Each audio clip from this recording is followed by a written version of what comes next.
Quando falava que Deus está em tudo, Deus está te vendo, Deus está lhe observando, Deus observa o bem e o mal, tudo Deus vê. Eu ficava assim, meu Deus, sabe? A ignorância, a falta de conhecimento, tudo.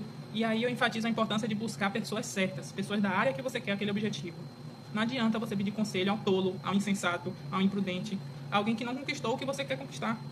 Vá na pessoa certa. Bem-vindos ao desafio 31 dias de Provérbios. Hoje estamos no capítulo 15 de Provérbios, então vem comigo para mais um dia. Já começo a minha leitura com vocês pelo versículo 1 e 2. Eles me trouxeram um insight de comunicação com gentileza, evitando conflitos. Eu vou ler para vocês para ficar melhor.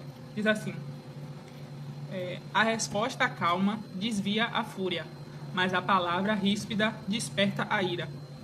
Ou seja, quando fala de a resposta calma, significa de você ser gentil. A gente tem que ter sabedoria na nossa fala, na nossa comunicação, atenção com as palavras. Essa é uma autorresponsabilidade com nós mesmos, com a nossa língua, com a nossa postura em se comunicar assertivamente com as pessoas. No versículo 3, eu consegui identificar a questão da onipresença de Deus. Diz assim, vocês vão me entender. Os olhos do Senhor estão em toda parte, observando atentamente os maus e os bons. E o que é que isso significa para mim? A onipresença de Deus. Deus, para mim, não sei para vocês, deixa aqui embaixo o que significa Deus para vocês, mas Deus, para mim, ele é uma energia. Deus não é um ser corpóreo. Deus está em tudo. Nós somos uma centelha divina de Deus. E, para mim, Deus está em tudo, porque ele é uma energia onipresente, que está em tudo. Tudo que você imaginar é Deus. Tudo. Talvez possa ser um pouco complicada essa compreensão. Mas, se você estudar um pouco de física quântica, você vai entender do que eu estou falando. E aí a gente pode se aprofundar nisso em outro vídeo. Mas, basicamente, Deus é uma energia que está em tudo. Tudo é energia. Se você ver em física quântica, você vai entender tudo que eu estou falando sobre os prótons, os nêutrons e os elétrons. Você vai entender sobre o experimento da fenda dupla, vocês vão entender. E aí vai fazer um pouco mais de sentido para vocês. É um conhecimento que vocês precisam se aprofundar mais, mas essa parte quer dizer exatamente isso. E muitas pessoas, eu mesmo, quando não entendia o que era onipresença, eu ficava achando, meu Deus, Deus está me observando, eu não posso fazer nada. Como assim tem uma pessoa me observando? Os olhos dele estão em tudo, como assim? Mas não, gente, é bem simples de se entender. Quando eu amadureci, fui pesquisar sobre mecânica quântica. Tudo fez mais sentido, né? Não deixou de ser complexo, mas fez mais sentido. Então, eu recomendo que vocês pesquisem sobre física quântica. Um bom professor é o Hélio Couto.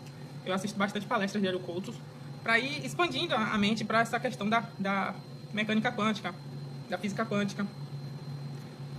E é isso. Esse foi o versículo 3, o que deu para me aprofundar, absorver do versículo 3. No versículo 8, eu vou ler para vocês. Diz assim: o Senhor detesta o sacrifício dos ímpios, mas a oração do justo o agrada. O que é que eu vejo nisso, né? Quando fala a oração do justo agrada ao Senhor. Agrada ao Senhor. Significa que quando você está em momento de oração, você está buscando essa intimidade, essa rendição com Deus, isso agrada a Deus.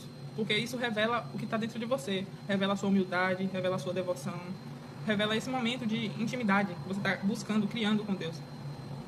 E o ímpio, ele tem comportamentos que não valida o sacrifício dele, você entendeu? Então, o justo é aquele que está ali, se esforçando, ofertando, que está com os comportamentos de retidão, com disciplina moral, todos alinhados à sabedoria. E o ímpio, ele quando quer alguma coisa, ele vai ofertar, ele vai fazer oração. Então, isso está dizendo aqui que o Senhor detesta esse sacrifício do ímpio, né? Tem as atitudes tortuosas, que é imprudente. Versículo 13 diz assim: a alegria do coração transparece no rosto, mas o coração angustiado oprime o espírito. O que é que eu vejo nisso, né? Da mesma forma que quando o seu coração está em alegria, isso vai se transparecer em um sorriso, vai contagiar outras pessoas, vai fazer bem para você, vai te dar criatividade, vai te dar motivação, né? Planejamento, realização de sonhos. Um coração alegre, né? Da mesma forma, um coração angustiado. O que é um coração angustiado? É um coração que sente aquele aperto, né? Tá triste por alguma situação que aconteceu, o coração ficou angustiado, ficou remoendo aquilo ali, ficou preso a alguma situação ali. E o primeiro passo para você não oprimir o seu espírito, não bloquear outras áreas da sua vida, né? Além desse energético, dessa emoção, angústia que está no coração, é você identificar que situação foi essa. É muito importante, gente. Identificar a situação. E o segundo passo vai ser você se expressar. Se expressar é premissa para existir. Acho que eu já falei isso aqui em outro vídeo, aqui do canal. Então você precisa transformar sua dor, porque a angústia é uma dor por alguma situação ali. Por mais que você não queira falar, por mais que você não queira tocar na ferida ali. Então se expresse, transforme sua dor em música, em falar para alguém, entendeu? Falar sozinho, em falar em oração, né? Fazer uma oração, se ajoelhar, falar com Deus sobre essa angústia, entregar nas mãos de Deus mesmo. Eu acho que esse é o principal. É o principal. E também você pode dançar, né? Liberar essa angústia, abrir o seu peito com a dança. Eu gosto muito da dança. Depois eu vou fazer uns outros vídeos aqui com dança livre, dança corporal livre. E vou trazer essa questão de liberar emoções, que eu gosto bastante de liberar emoções com o corpo através da dança livre. Para que você não fique retido com essa angústia no coração, o que vai oprimir seu espírito. Vai bloquear todas as outras áreas da sua vida, vai fazer você se aprofundar e entrar em depressão, e se isolar, o que é muito ruim. Nesses casos, não se isole.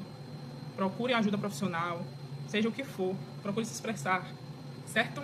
E o versículo 16 e 17 mudou um pouco o tema, né? E me trouxe uma visão e reflexão sobre a verdadeira riqueza. Eu vou ler para vocês. Diz assim, o versículo 16. É melhor ter pouco com temor do Senhor do que grande riqueza com inquietação. O que é que eu entendo com isso? Do que grande tesouro, né?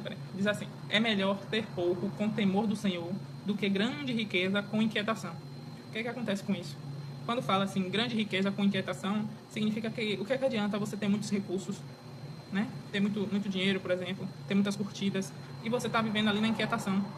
Você não ter paz, né? Então, quando diz que é melhor você ter pouco com temor ao Senhor, é que diz é melhor você estar alinhado com a sabedoria. É melhor você estar alinhado com a sabedoria, ter paz, para você conseguir prosperar no seu caminho, do que você ter grande riqueza e viver na inquietação, viver sem paz, para tentar manter aquele status, aquela renda.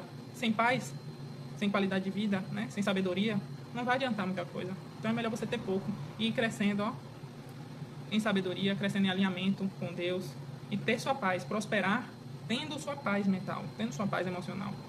Esse é o caminho que deixou claro aqui. Aí o versículo 17 diz assim, é melhor ter verduras na refeição onde há amor do que um boi gordo acompanhado de ódio. Aí complementa também essa questão de o que adianta um boi grande, ter fartura ali de recursos, de alimento, e você não ter paz, você não ter um ambiente de amor, de zelo, de carinho, entendeu? É melhor você ter só verdura, ter pouco, ter um pouquinho de verdura, que cada um divide ali, mas todo mundo tá junto, todo mundo se ama, todo mundo apoia um ao outro. É bem isso que tá falando. O ambiente prospera quando tem apoio mútuo, quando tem amor, quando tem alinhamento com a sabedoria e paz, principalmente paz no ambiente. A inquietação aqui me remete a não ter paz, né? A ter ódio, a ter brigas no ambiente. E aí é horrível. É o ó.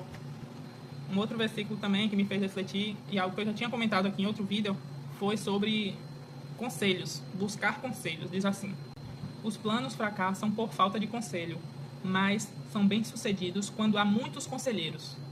Quantas vezes a gente ficou perdido em alguma situação por não ter alguém que nos orientasse? Olha, faça isso. Olha, vai dar certo assim, ou não vai dar certo assim. Tente. Alguém que nos motive, que nos aconselhe ao caminho que a gente quer seguir, né? Então, aqui enfatiza ter muitos conselheiros. Para quê? Para ampliar a sua mente de possibilidades. Duas cabeças vão pensar mais do que uma. E muitos conselheiros vão te ajudar mais ainda a você ter sucesso nos seus planos, nos seus planejamentos de futuro. E aí eu enfatizo a importância de buscar pessoas certas, pessoas da área que você quer aquele objetivo. Não adianta você pedir conselho ao tolo, ao insensato, ao imprudente, a alguém que não conquistou o que você quer conquistar. Vá na pessoa certa, faça conexões com as pessoas, vá em ambientes diferentes, se comunique de forma assertiva, de forma clara, para que as pessoas possam ir se conectando ao seu propósito e possam te dar conselhos que vão expandir suas possibilidades e te dar mais oportunidades também. E aí no versículo 23, dá um pouco desse complemento do 22, mas me deu uma certa descontração, porque diz assim, ó, dar a resposta apropriada é motivo de alegria. E como é bom um conselho na hora certa. É verdade.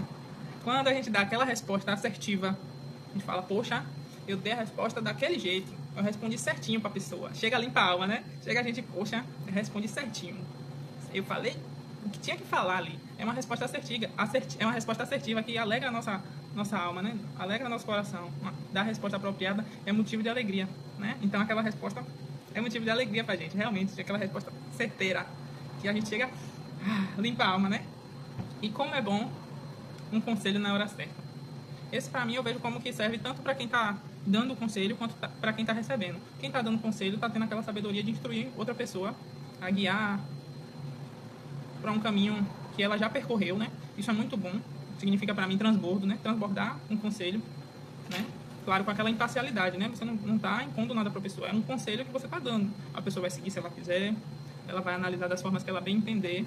Mas para quem tá recebendo, receber um conselho na hora certa é maravilhoso. Às vezes pode salvar o momento ali daquela pessoa. A dificuldade daquela pessoa é o que ela precisava ali para agir. Então, legal, muito bem. Gostei desse versículo.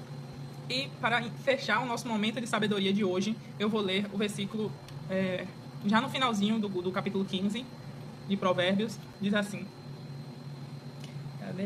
quem recusa a disciplina faz pouco caso de si mesmo, mas quem ouve a repreensão obtém entendimento. Então deixa esse versículo aí para vocês refletirem. E acrescento mais a vocês: não diminuam o potencial de vocês. Não diminuam. Busque sempre conhecimento e entenda o seu potencial. Entenda que você é capaz. Crescer dói, dá trabalho, exige maturidade. Mas o entendimento e a paz que vem depois de você ter aprendido é libertador. Que a gente possa ter humildade de ouvir, corrigir nossas rotas quando necessário e principalmente valorizar a nossa jornada evolutiva, nossa jornada de evolução. Muito obrigado por me acompanharem até aqui e até o próximo vídeo.